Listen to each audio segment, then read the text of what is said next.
রাজনৈতিক টানাপোড়েনের জন্য উদ্বোধনের পরেও চালু হলো না বাজার শেড।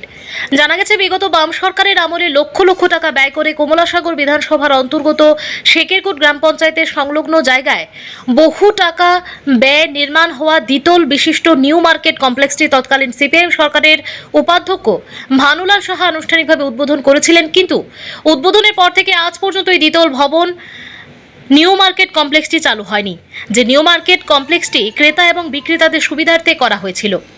আগের মতো এখনো সবজি বিক্রেতারা রাস্তার পাশে এবং পশ্চিম বাজারেই সবজি নিয়ে বসে। মাছ মাংস এবং অন্যান্য বিক্রেতারাও ঠিক আগের মতনই পশ্চিম বাজারে ফুটপাতে বসে ব্যবসা করছে। স্থানীয় এক ব্যক্তি জানিয়েছেন, দ্বিতল বিশিষ্ট নিউ মার্কেট কমপ্লেক্সটি চালু হলে সকলের জন্যই ভালো হতো এবং অনেক সুবিধা হতো, কিন্তু রাজনৈতিক টানাপোড়েনের কারণ এখনো পর্যন্ত এই নিউ মার্কেট কমপ্লেক্সটি চালু করা হয়নি। বর্তমানে সন্ধ্যা ঘনিয়ে আসতে দ্বিতল বিশিষ্ট নিউ মার্কেট কমপ্লেক্সের ভেতরে মদের রমরমা আসর বসে। কমপ্লেক্সের ভেতরে এবং বাইরে চতুর্দিকে দেশি এবং বিলিতি মদের খালি বোতল ছড়িয়ে ছিটিয়ে পড়ে রয়েছে, যা একেবারেই বেমানান বলে মনে করছে সবাই। তবে কবে নাগাদ এই নিউ মার্কেট কমপ্লেক্সটি চালু হবে কেউ এখনো সেই ব্যাপারে সঠিকভাবে কিছুই বলতে পারছে না। আচ্ছা, এটা কি মার্কেট? মার্কেট করছে।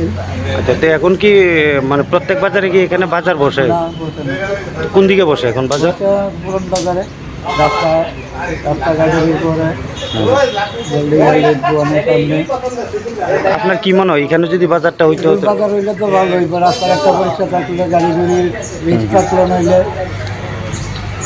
তাহলে এখানে বাজার ভয় না কি লেগে, মানে কি কারণ? এটা হইল পার্টি লেভেলে, এটা হইল কংগ্রেসের বাজার,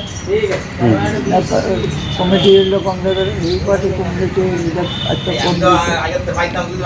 আচ্ছা, রাজনৈতিক কারণে মানে এই বাজারটা হইতেছে না। এই বাজারটার নাম কি? New market. কোন এলাকার এটা? শেকেরকোট পঞ্চায়েত।